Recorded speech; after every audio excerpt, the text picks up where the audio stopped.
All right, folks, what is going on? This is episode 684 of the First and Frame Rate Show. I am VF Baller. Over here, we talk about Georgia Southern Atlanta Falcons football.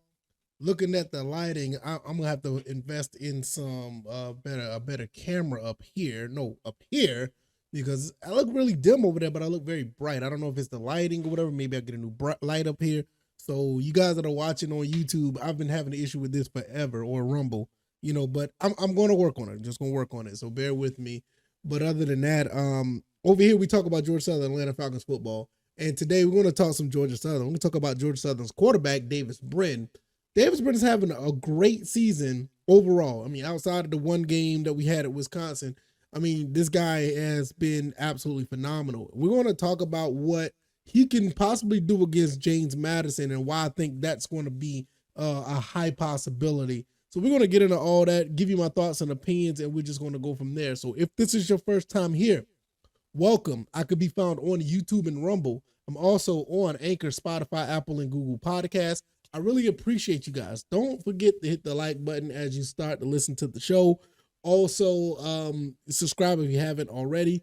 I could be found on X or Twitter at VF Baller, and the website is firstandfairrates.com. You can go over there, find your way through if you want to subscribe to the podcast avenues, or if you want to help build the website or the podcast by donating to the show. All right, let's just go ahead and get into this. Davis Brin so far has thrown for over 1,600 yards in 5 games. And also, he had 12 touchdowns and 7 interceptions. And the 7 interceptions, 5 of those was in one game. Now, I don't expect that to happen ever again this season, but it happens. Nevertheless, he has been on fire overall this entire season. I think he's like one of the top passers in the nation. I think he's the top passer in the Sun Belt. Probably the stats are skewed a little bit because other teams have played already, but I think Davis Brin easily can have a huge game against JMU. And the reasoning behind this, James Madison gives up over 300 yards passing per game. I don't know what's going on with this. I talked about this in the last episode. I don't know what it is about this rushing attack. They only give up 38 a game. That is insane based on what I see on ESPN.com. But they give up 311 yards. And that bodes very well for Georgia Southern because we like one of the top passing, we're one of the big passing machines in the country.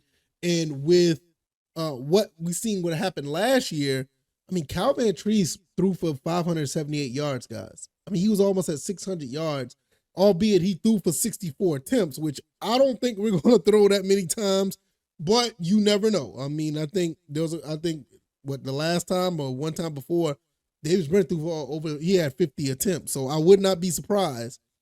But nevertheless, he threw for 578. Now, I'm looking at the stat sheet from last year. Now, something may be up to this. Something may be up with this because we only ran for 12 yards in that game. So this 38.6 that JMU was giving up might be accurate. So, they just picked up from what they did last year. So I guess it forces teams to throw more.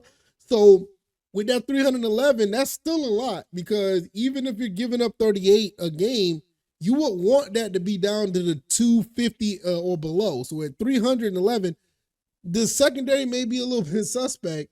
And with that being said, we may be able to get a lot on this team. With the passing attack we have, it is very, very potent. There's already rumblings. I haven't heard anything, but I would like to see, all of our receivers on going, ready to go. Guys going in and out, rotating, getting catches, changing things up, and absolutely dominating. I want to see 11, 12, 13 guys touch the ball in this game. It's probably one of our best ways to win this game because James Madison is looking really, really good, albeit that, the last 5 games they had, which is the reason why they're 5-0, they've had some pretty tough opponents. They were pretty close games, but they managed to, get it out, get a W. Especially, against the likes of a South Alabama, or if you look at the Utah State game, or you turn around and you see the Virginia game, even all that, I don't think none of these teams have the potent offense that we have. And I think that is one of the reasons, especially when you see what happened last year, I think it's going to be a repeat of this year. Now, does that mean that we'll win the game? I'm not 100% sure because I haven't really watched James Madison that much. I watched a little bit of them. I don't know how potent their offense is. I don't see anything that stands out or sticks out. But I know one thing for certain. Our defense is much better than last time. Last year, we gave up 38 points to this team. I think our defense is much better than what we saw last year. So when you look at, our defense and the fact that we're only, giving up around 200 yards, 220 yards passing, we're giving up another 140 yards in the game on the ground. It kind of lines up with James Madison, what they actually do on the field. Maybe we'll be able to slow something down, whether it be the running or the passing. I would like for us to slow down the run game and force them to pass so we can get some pass rush on their quarterback. And their quarterback, McLeod, he looks pretty good this year too. 80 for 124, 1173, 11 touchdowns, and 3 interceptions. I'm not saying that he's going to be, the guy, because we did give up big plays. You saw what we did against Coastal Carolina. We did look pretty good. I felt like we was going to win that game all in all, but Grayson McCall was able to make things happen. I'm not saying McLeod is Grayson McCall, but we are susceptible to give up some plays. Now, the other thing about that I will say is that we intercepted Grayson McCall 4 times. So this is another thing that I say, that this defense is actually a lot better than advertised. If we can get a couple of turnovers in this game and we have the offense rocking and rolling like we normally do, I think we can win this game. You got to understand, this last game that we had against them, it was basically went down to the wire and we ended up winning by 7 points. If we get a turnover here or there, we may be in luck. I think the last game, this is the thing. Centerio threw 3 interceptions last game, and it still was a 7-point game. Now, this is the thing. I think that our defense is a little bit more tighter than it was last year. Even though they threw 3 interceptions, I think our defense is much better, especially at stopping the run and tackling. I think that's one thing that really helped us. So in all 3 guys who did get an interception last year, unfortunately they're no longer here. Brod, Wilson, and Springer. Springer graduated. Brod went to West Virginia, and I think Wilson went to Minnesota, I think. those guys have moved on. They obviously moved on, but you see what I mean. They also got a fumble recovery as well. So we got some turnovers in the game. It's just that we weren't able to actually make things up to separate ourselves from the game. I think in this situation, I think we'll be able to do something a little bit more. We will do something a little bit more dynamic. I think turnovers in this game, whether it be for us or against us, could be detrimental.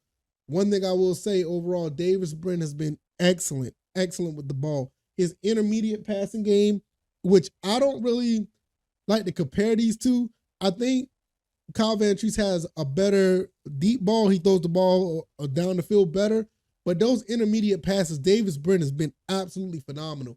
Even the times that he was intercepted, the ball was either tipped or the ball bounced off of, I think the one interception bounced off of Derwin Burgess. And those intermediate passes, he's been lights out phenomenal. And I think that's going to be the catalyst of this game. He's going to be able to make things happen and move the ball that way. And it's going to cause some problems from JMU. Now, I know JMU is going to have the home field advantage. And I'm not saying that they're going to be able to, they're not going to be able to do anything against us. All I'm saying is I feel like the way that the stats say, as far as them not able to stop the pass, throwing for over 300 yards, they're damn good against the run. So that could balance out. But the way our passing attack is, I feel that Davis Brin could have a big game. Does that mean that we're going to win? I don't know. But I see Davis Brin going for over 400 yards. I see that easily. If it equates to a win, the only way it would equate to a win, our defense is going to have a stop, which that's something that we'll talk about at another time because of the fact that, I don't want to go too far on this episode. But you saw in this game against JMU last year, which really all 3 guys who had over 100 yards, well, I ain't going to say all 3. Two of the guys that had over 100 yards are no longer here. Amari Jones, Jeremy Singleton, they moved on, but you still have Caleb Hood. You still have Durham Burge, who had 84 yards. Jalen White, even though he didn't run the ball very well, he had 6 catches for 64 and a touchdown. Marcus Sanders played in that game as well. So we have more weapons now. You know, we have Anthony Quealy. We still have Jalen Barton. We have Keaton Upshaw. We got some guys. We got Lester tight end. We got some guys who can actually, you know, compensate for what we lost with Jones and Singleton. You know, and Caleb Hood is still here too. So it's going to be really interesting. But I think that Davis Brin is going to have a phenomenal game. Does that equate to a W? I don't know. But if you're looking at anything with this game, I think it's almost guaranteed, barring injury or something just going way haywire. I think that Davis Brin easily gets, at the minimum, 350 yards. But I think, personally, I think he's going to go for 400. So that's how I look at it. I think Brin's going to have a big game. The defense steps up. We walk away from James Madison with another victory. We have 2 under our belt in 2 seasons, upsetting the James Madison Dukes, killing that undefeated season last year. Hopefully we can do it again this year, so we'll see. If you like this commentary, hit the like button, share this podcast, subscribe to the channel if you haven't already. Let me know what you guys think. Am I tripping? I don't know what I'm talking about. Davis Brin, top passer in the Sun Belt, or one of the top passers in the Sun Belt. Definitely top 5 in college. Could he go into James Madison, who's giving up 300 yards passing, and go for 300 plus? Can he go for 400 plus? Kyle Van Treese threw for 578 last year. So can he get anywhere close to that? I mean, that was a crazy game that Kyle Van Treese had. I don't know if he's going to get to 500, but I think he can get to 400, maybe 350. Pretty much, it's pretty simple. I think he could. I mean, it's not easy to do it, but I'm just looking at the numbers, and it looks like it's definitely in his favor. I can be found on YouTube and Rumble, also Anchor, Spotify, Apple, Google Podcasts. Let me know what you guys think. I'm also on Twitter or X at VFBaller, and the website is firstandfriendrace.com. I'm going to get up out of here. You guys enjoy the rest of your evening. I really appreciate you guys, and I will see you on Friday. You know that, it's Friday, everybody. Everybody rejoice. Friday. All right, y'all. I'm going to get up out of here. Y'all take it easy, and y'all be blessed. Peace.